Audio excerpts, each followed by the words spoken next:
An hour and a half to go in this show. We have been going through a lot of the Big 12 programs who started. Everybody did football practice this week. Texas Tech up in Lubbock, Joey McGuire, and Chris Level, sideline analyst, and also does play-by-play in basketball, joined us on 365 Sports.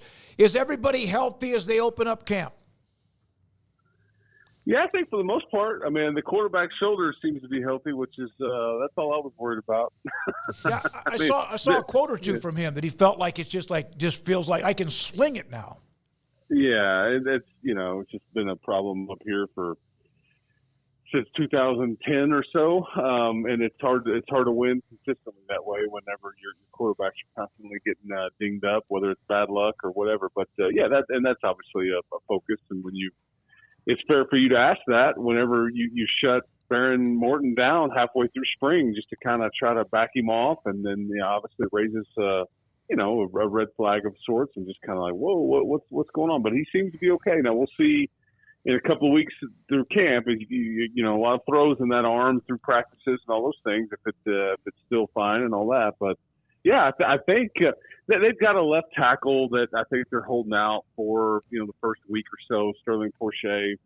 But other than that, I think everybody really, for the most part, is good to go. So you hope that it stays that way. But we know the sport, and we'll start seeing those reports coming out from all programs here in a couple of 3 weeks. So and so got dinged up, and all those kinds of things. You just kind of hold your breath. How reticent are you to project out what this team could be, given the fact that they've had so many injury problems? So it's kind of hard to gauge that if they made it through a year relatively healthy, you kind of don't, you can maybe guess, but you can't, it's not as educated as it would be, maybe in a different scenario. Yeah, unfortunately, I've gotten really good at trying to predict what they would be. I mean, it's just, I often, in those kinds of conversations, you're like, man, if you stay healthy, if the quarterback stays healthy, then, so, I mean, it's just, last year you have two go down essentially in the same game. You start an 18-year-old true freshman on a Saturday night in Provo, Utah. I mean, it's hard to win that way. I don't care if it's high school or college or pro, whatever. It's just not, the sport's not built to handle that, and teams aren't built to handle that unless you're really, really lucky and you've got more than one really good one. But I mean, I think if Barron were to stay healthy and play 11 or 12 or 13 games this year, and you get the bulk of snaps with him, you'll really like the results. But he's been somebody that there's kind of been something wrong with him. It's not his fault, but it's just the reality of it. It's been something wrong with him really since he's been on campus. I mean, 2 years ago when he played in a spurt for about a month or so, he had a high ankle sprain while Tyler Shuck was coming back from a collarbone issue. And then last year when he comes in for Shuck, I mean, he goes down in that West Virginia game and it was an AC sprain, and he pretty much played with, that's what we're still talking about, played the whole season with a shoulder issue, wasn't practicing in the middle of the weeks and all those things. And so we don't really know what a full year of Barron would ultimately look like. They've very much upgraded the skill on offense, which they needed to. It was very pedestrian last year. Like most teams, the offensive line needs to take a jump or make a jump and needs to step up and be something that they feel good about instead of a question mark, which right now it is. And they're very young on defense, but there's some depth here. There's a lot of, star power in some spots, if you will, but there's lots of question marks too. And they belong in kind of a second tier conversation as far as potential candidates to contend for league championship. But if there's a lot of questions that come after that, if. Jalen Conyers, I thought was a really nice addition, a tight end from Arizona State. I really enjoyed some of the times I got to watch him play. What's been some of the early returns on him, Chris, and just what kind of role he can have for this team on offense?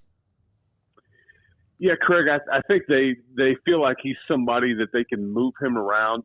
Zach Kittley was in no way comparing them as players per se, but he's like, I feel like we can use Jalen Conyers a lot like the way Pat plays off of Travis Kelce. And what they mean by that is You can line him up in the backfield. You can flex him out. Jalen Conyers at 265, he was the Wildcat QB for Arizona State last year. How about that? Yeah, no. And I think that's in the playbook this year, whether that's short yardage or 2-point conversion, I'm not sure, but there may be some zone read. Jalen Conyers even said to me the other day, man, imagine me running some zone read with Taj at the 2-yard line. I feel like we have a pretty solid success rate there. So yeah, wow. We'll see. But yeah, he's an interesting skill player, and it's kind of it gives Zach Kitley, the offensive coordinator, some options because you've got a guy that can do a variety of different things, and I think he's just really happy to be kind of home.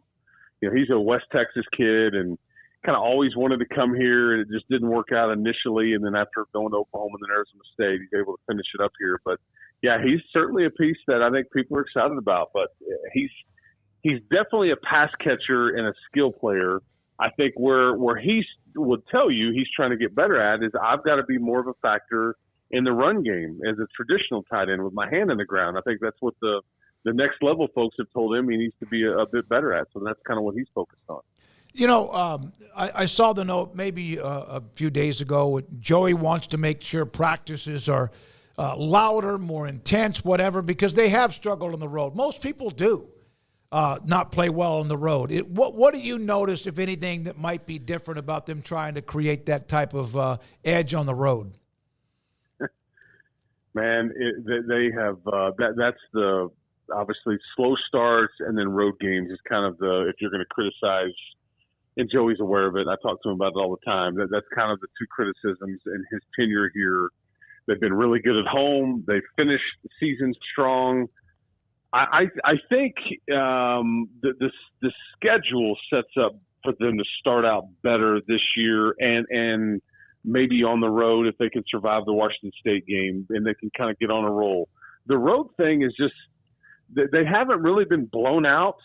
They did against Texas last year, so scratch that. However, most games they're in it. They just haven't gotten over the hump, and they have a hard time winning it. I think it's like 3-8 on the road. I think is right in his tenure.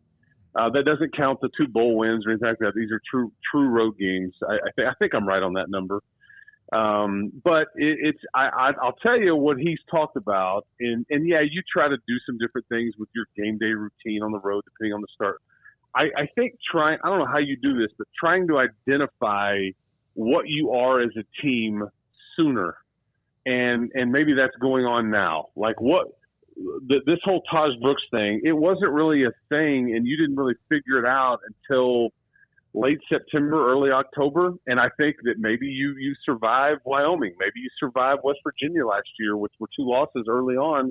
If you feel like, okay, we're really good at this, because I think they were trying to throw it and it just wasn't working, and your receivers again very pedestrian. It just wasn't a good situation, but they just didn't know what they didn't know, and so I don't know how you go about trying to identify what you're good at quicker, but that's certainly something I'd talk to him back even in March and April. And so that I think goes a long way in maybe helping you win on the road, because it could have saved them, I think in 2 early road games last year that they could have potentially won that they just barely lost. Chris Level with us, RedRaidersports.com, also the sideline analyst, also does basketball with Texas Tech too. You mentioned Baron Morton, obviously the shoulder cleaned up and how he is.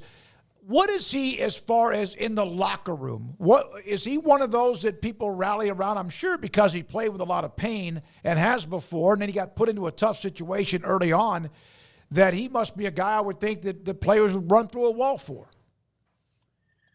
Yeah, he's just kind of a typical football junkie type kid, smile on his face, and Barron's just one of those guys, like a lot of quarterbacks are, I think, that we can all be jealous of, that they're kind of good at everything that they do. I mean, five sport all-state athlete in high school. I mean, try that one on. I don't know when he had any free time, but he was all-state in 5 different sports, and so he plays golf left-handed, even though he throws the football right-handed. I mean, he's kind of a fascinating athlete, really, but he's just good at everything, and he's got this great personality. I don't think he's necessarily the loudest guy or the biggest rah-rah guy per se, but he's just kind of one of those guys everybody likes to hang with. And you're right, probably earned some street cred is what I hear you saying last year when you played through a lot of what he played through. Joey talks about we got to get some of that gunslinger out of him because he wants to get that extra yard or fit it into a small window. But instead, maybe we need to throw it out of bounds. Maybe we need to go take a sack. Maybe we need to, hand it off or check down. But that's, he likes to throw the deep ball and he likes to take some chances. And so trying to find a happy medium there, which is easier said than done with a kid like that because he plays how his personality is. He's just a fun guy and he likes to, different arm angles. People will say kind of reminds you of Pat. Again, that's not the comparison I'm trying to make, but like Mahomes and baseball background, he'll drop his arm angles. So it's kind of an outside the box way to play quarterback, but you're trying to coach into him, dude, that extra yard is not worth it right now. We need you the next game and the rest of the season, or throw it out of bounds. We don't need, let's punt. It's okay. Those are kinds of things that hopefully he's matured and learned from, but great personality. Yes. Who is a player or two, and obviously there's 100 or so players that get a chance to play, but who is a name or two, either one on the offensive side of the ball or defensive side of the ball, that you think if they do, if they're better than just who they are, will be a huge adrenaline rush for Texas Tech? Oh, man.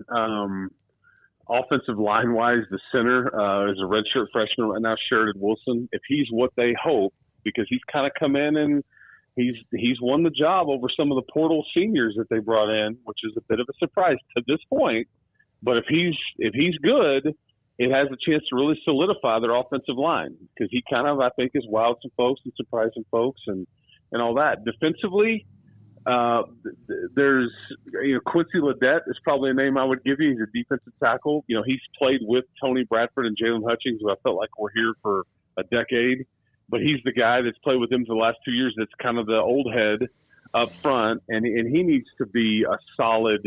So I'll give you a couple of big boys there. How about that? Your center and a D tackle. I bet you weren't thinking I was going to go there, but that's kind of where it's at, man. It's trenches because I could tell you.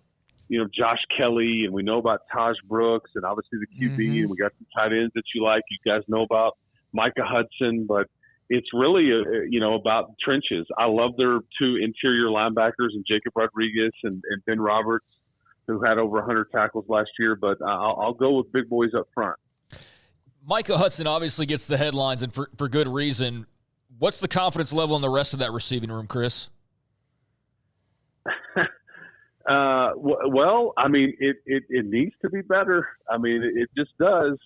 Around here, you get a bit spoiled, okay? But I think true. that you don't want to come off that way. But there's a standard here, and I just don't think the last year or two you've met that. And it's not that you had bad players. It's just that when we talk about playmaking or juice or yards after catch, the things that make it easier on the quarterback, the play caller, the offense in general, just weren't there. If you're running a 20-yard, out and we hit you, that's pretty much, and we caught it. That's pretty much what you're getting, 20 yards. There's no broken tackles. There just wasn't many yards after catch, and they knew that was a problem. It's just you were kind of playing in a 20-yard box, and it's just hard to play offense that way. When you don't have any explosiveness and they just can kind of play off of you, and that's just kind of what we saw. So yeah, the Josh Kellys and the Micah Hudsons, the Caleb Douglases, they were all brought in here for a reason. It needed to be upgraded. They hope that they've done it. And then you've got three tight ends that I know that they love. Mason Tharp is the one that everybody around here knows, but obviously Jalen Conyers, and then they brought in a kid named John Carlos Miller, he's about 250. He's a big wideout, but he's going to play tight end is what he is. And then they feel like he's got some juice to him. So that part just needs to be better. I don't know any other way to say it. And they know it, but I think there is confidence in it, but the proof's in the pudding. We'll see kind of what it looks like when you're playing late on a Saturday night in Pullman, Washington, and if anybody can make some plays and, things like that. So, final thing for me, A.J. McCarty was at Baylor, transferred to Texas Tech, obviously very familiar with the staff, a guy who had a lot of talent and upside. I was just curious of kind of where do things stand with him and the expectations, if any, for A.J. and what he can do for this defense. we've had to get used to so many dumb rules in college sports and trying to figure out what the rules are and all these things. The kid sits out last year, as you guys know. He's ineligible because he transferred. Okay, so, he gets in the portal window after the fact and all that. And then yet the basketball player up at West Virginia, filed that deal with the mental health thing, and he wanted to be don't make me sit out. This is bad for me. And so the NCAA last year, what was it, in mid-December, is like all transfers are immediately eligible. Yeah. So here's AJ McCarty. He sat out all year, and then like minutes before the bowl game starts, they're like, "Hey, by the way, AJ McCarty's eligible, and he's going to try to play a little bit tonight." I just thought, what are we doing? This is the most bizarre thing. I mean, so either make him sit out that one or let him play the whole year. Like, I don't get it. Whatever. He factors in. I think he's kind of going to be a first or second string guy at one of the safety, kind of one of their hybrid positions. I think that they've got him in a boundary safety and some star, which is kind of their hybrid, outside linebacker / safety position that they play closer to the line of scrimmage. And so he's factoring in there with C.J. Baskerville and getting some reps with some guys like that. But I know they like him. They knew him. You guys knew that from the previous stint. And so I think they're hoping that he's, matured and is ready to contribute after sitting out last year. Chris, thank you. Appreciate it. We'll see you soon. Talk to you again soon. Chris Level, Texas Tech, Joey McGuire in year number 3.